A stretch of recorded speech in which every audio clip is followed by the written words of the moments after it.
জনাব তারেক রহমান 24টা ঘন্টার মধ্যে 20 ঘন্টাই বোধহয় বাংলাদেশের মানুষের সাথে যুক্ত থাকেন। বহু দূরে থেকেও তিনি আমাদের অনেক বেশি কাছে।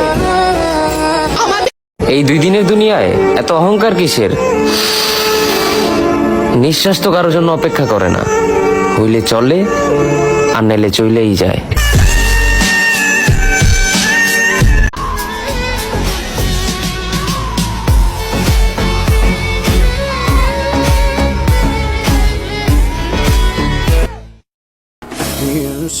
আল্লাহ, আজকে শুক্রবার পবিত্র জুম্মার দিন। আর এই পবিত্র জুম্মার দিনে আপনার কাছে আমাদের একটাই চাওয়া, বর্তমান বন্যায় যারা অসহায় হয়ে আছে আপনি তাদেরকে রক্ষা করিয়েন। আর ভিডিওটা শেয়ার করে কমেন্টে অবশ্যই আমিন বইলা যায়।